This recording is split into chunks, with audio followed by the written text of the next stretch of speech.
Alright, so here we have example number 5.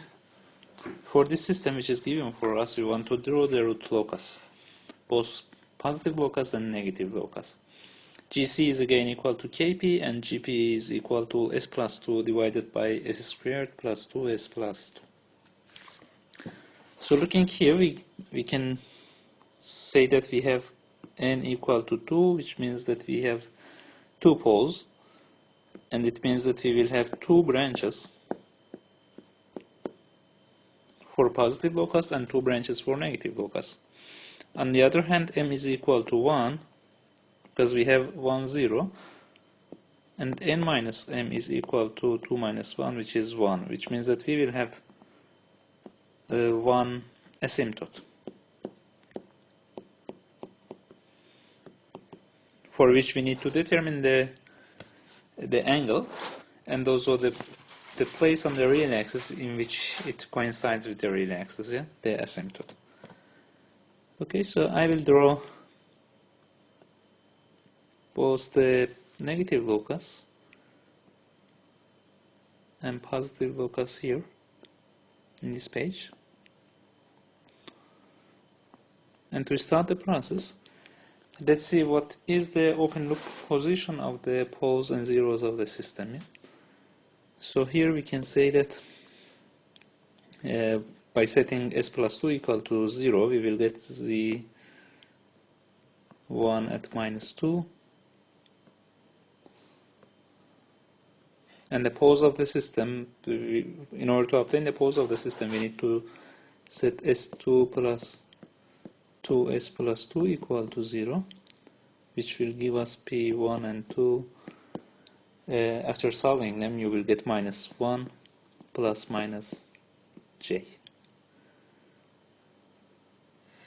And here in the root locus of the system, I just determine their position. Z is located at minus 2, which is here, I assume. Minus 2, and the poles of the open loop system are located at minus 1 plus minus j. A similar thing here. Minus j, minus 1, and here we have the open loop poles of the system. So as you know, the root locus for this system will start from the open loop poles of the system. One of the branches will go towards the 0 and the other branch will go towards the infinity. Towards the infinity using the asymptote that we have here. So for this asymptote we need to determine the xa and kca. Xa can be obtained by solving sum of zi's minus sum of pi's divided by n minus m. So for z we have 2 s plus 2, and for the poles we have 1 minus j and 1 plus j. 1 minus j plus 1 plus j divided by n minus m, which is 2, which will give us 0. And accordingly, from here we can say that xa is equal to 0.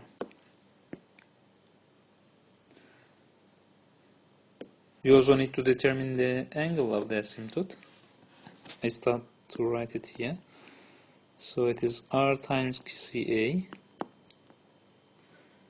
equal to 2h plus 1 times pi, where h starts from 0 and goes up to r minus 1. R is equal to 1 in this case, so we will have h equal to 0 only for positive locus, and 2h pi, where h is equal to 0 for negative locus. And from here we can say that kca is equal to, replacing h with 0, we will have pi for positive locus, and we will have 0 for negative locus. Okay, so now we can go to our root locuses for negative locus and for positive locus. and draw the asymptote. So the xa is equal to 0. Our asymptote will originate from here. For positive locus, we have angle of the asymptote equal to phi, and for the negative locus, it's equal to 0. So for positive locus, this will be our asymptote, and for negative locus, here we will have the asymptote. We also need to determine the parts of the real axis which belong to our root locus. So on the real axis, for positive locus, we know that we need to have an odd number of poles and zeros on the real axis, yeah, on the right side of that section. And by looking at the location of the poles and zeros, we can see that for the case of positive locus,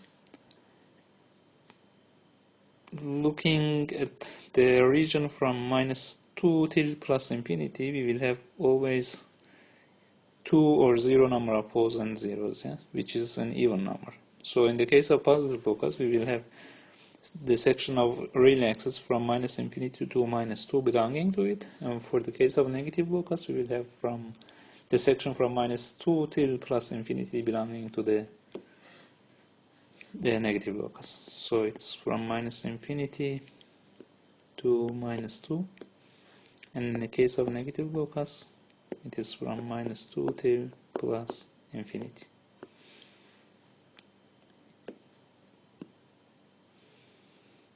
Going back to our root locuses, I will draw these sections on the real axis using another color, so maybe a blue one. As you can see here, and this will be the part of the real axis for our negative locus. As you know, the branches will start from the poles and they will go towards the 0 and towards the infinity. In both cases, we will have a break-in point on the real axis, yeah, both for positive locus and for negative locus. And you remember how to obtain those points for break-in point. So we need to solve n prime times d minus d primes times s and set it to be equal to 0. In this case, our n is equal to s+2. Accordingly, n prime is 1. d is equal to s2 plus 2s plus 2. And d prime is equal to 2s plus 2. And by replacing them into the equation that we have, n prime d will result in s2 plus 2s plus 2 minus d prime n will result in 2s plus 2 times s plus 1. And if you simplify it, at the end we will have, this should be equal to 0, and accordingly we will have s2 plus 4s plus 2 equal to 0. From here, if you calculate the values, we can say s1 and 2, which satisfy this equation, are obtained as minus 3.4 and minus 0.6. So these are our break-in points on the root locus. Taking into account the minus 3.6, we can see that it belongs to our positive locus. Yeah, it is somewhere here. So it is, I just give the value to it, minus 3.4. And the other one, minus 0.6, belongs to our negative locus. And it is somewhere here, minus 0.6. So the branches will start from the poles here and they will go towards these breaking points, but we need to calculate the angle of departure as well for these poles. So the next thing that we need to determine is the angle of departure from the poles. If you remember, it is q times alpha departure. Here q is equal to 1 because we have only one pole in each place. And in order to calculate it, we have this formula of sum of phi i's minus sum of theta i's plus 2h plus 1 times pi, in which h is equal to 0, it starts from 0 and goes to q minus 1. And since q is equal to 1, h will be equal to 0 only. This is for positive locus. And we have sum of phi i's minus sum of theta i's plus 2h, again 2h pi, h is equal to 0, and this is for negative locus. And we need to obtain this for each one of the poles that we have. So let's start from this pole, I call it P1. And here we have another pole and 1, 0 here. And let's see what are the phi I and theta i's for this pole. In order to obtain the phi I, since we have only 1, 0, we will have only phi 1. We just need to connect the corresponding 0 to this pole, and then from 0 we need to draw a line towards plus infinity, and here we will have alpha 1, phi 1.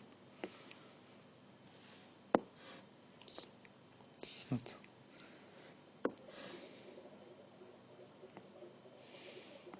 Okay, so here is phi 1. What's the value of phi 1? Here we have minus 1, minus 2, and j, yeah? So we can see that here the value is 1, here the value or the length of the side of the triangle is equal to 1. We can say that phi 1 is equal to 45 degrees or pi over 4.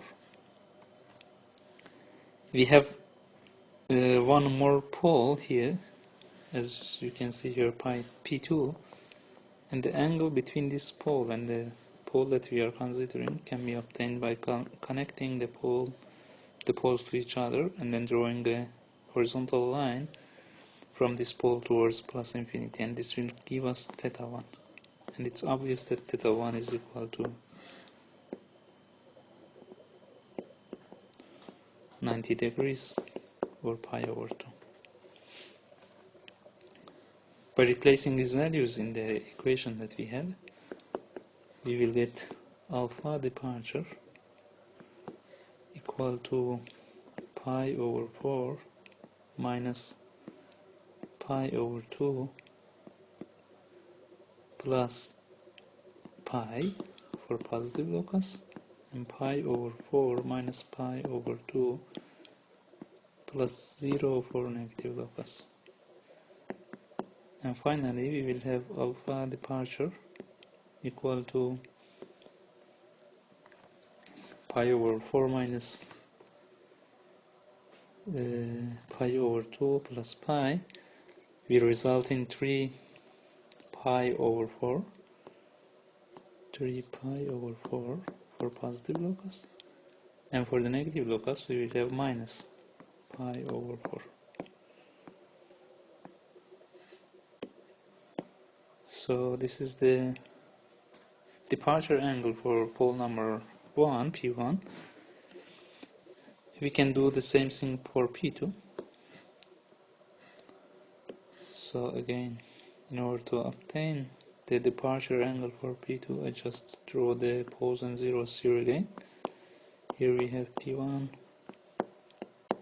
P2, 0 at minus 2.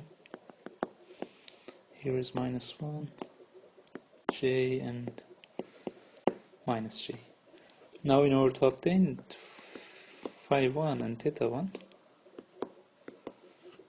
again we need to connect the 0 directly to the pole, to P2, and draw a horizontal line from 0 towards plus infinity, and this will give us phi 1.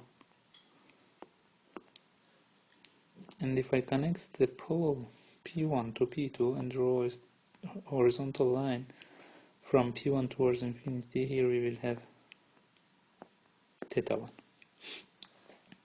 So again, since the side of the triangle is equal to 1, this is equal to 1, we can say that phi 1 is equal to minus pi over 4, and theta 1, it's obvious that it's equal to minus pi over 2.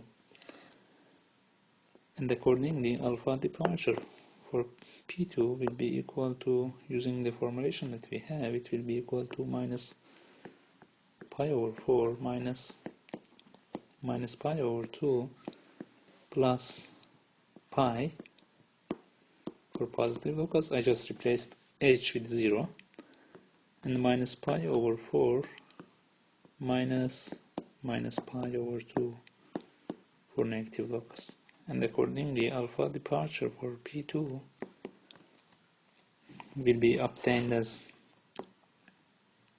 5 pi over 4 for positive locus and minus pi over 4 for negative locus.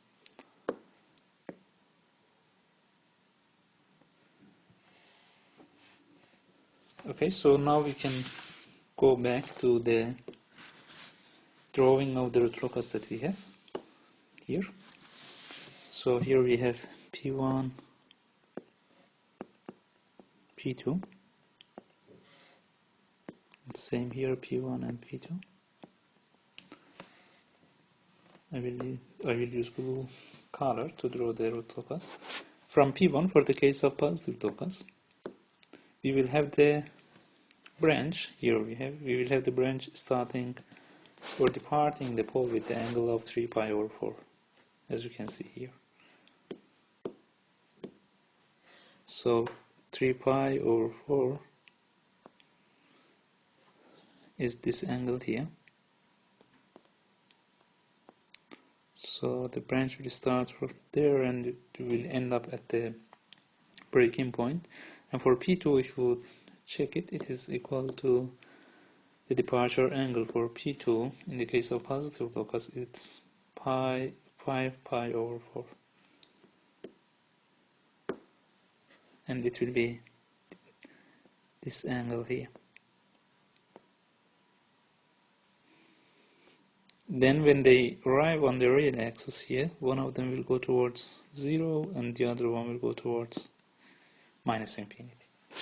In the case of negative locus, the departure angle for P1 is equal to minus pi over 4. So here we have it. So this will be the angle of departure for P1. And for the case of P2, angle of departure is equal to, for P2, it's equal to minus, now this should be minus pi over 2 plus pi over 2, which will result in pi over 4. It is not negative, it is positive. Okay. And accordingly, this will be the angle of departure.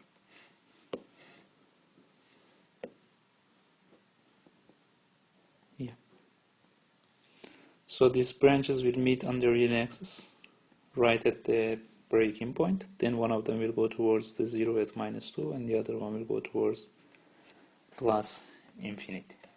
So this will be the full root locus for our system, for the given system. Now let's see what are the questions regarding this example. So we need to find out the range of the values for Kp in R such that the closed loop system is bi-Boy stable. So we need to figure out when our closed loop system is stable. Before solving it, just by looking at the graphs that we have, you can see that for the case of positive locus, when Kp is bigger than 0, Kp or rho as you wish, when we have it bigger than 0, our system is always stable. Yeah? The poles of the closed-loop system are on the left-hand side of the imaginary axis. On the other hand, for the negative locus, when Kp is smaller than 0, for some values we still have the stable system, but after a while our system becomes unstable because one of the poles goes towards the right-hand side of the imaginary axis. And now we want to determine what are the values for Kp in which our system becomes unstable. Yeah? Alright, so we want to calculate the biboy stability. We want to analyze biboy stability.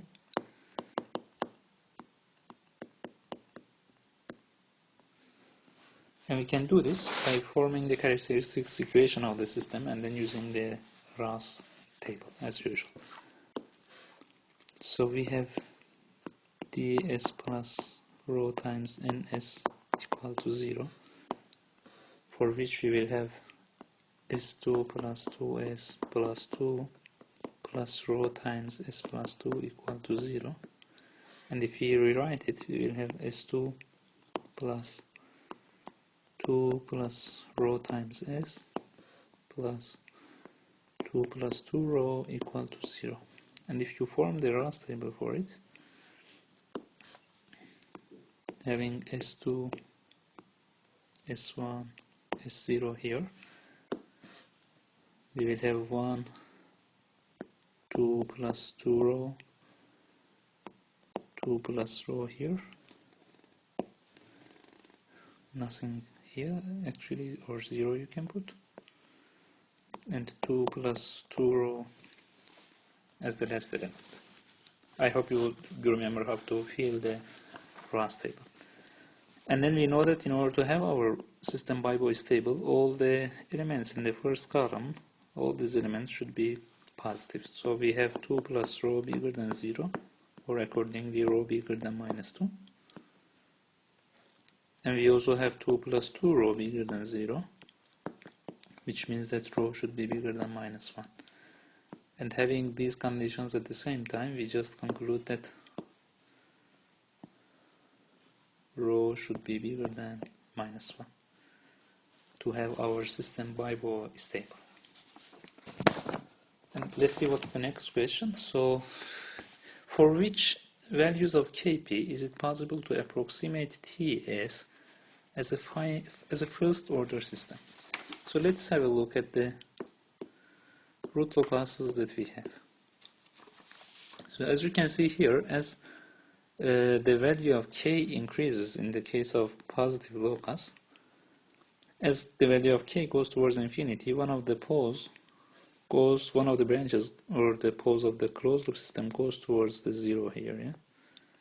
As k goes towards infinity, the 0 here and the pole will cancel the effect of each other, and the other pole will go towards infinity, which means that we will have we will have one effective pole, and for that we can consider our system as a first order system. For the case of negative locus, we never can have that situation. Or we can say that it will be a first order system as k goes towards infinity, negative infinity, but the pole will be an unstable one. Okay, so this is all for this example. Again, don't forget to send me your results that you get using MATLAB and compare them with the results that we obtained here.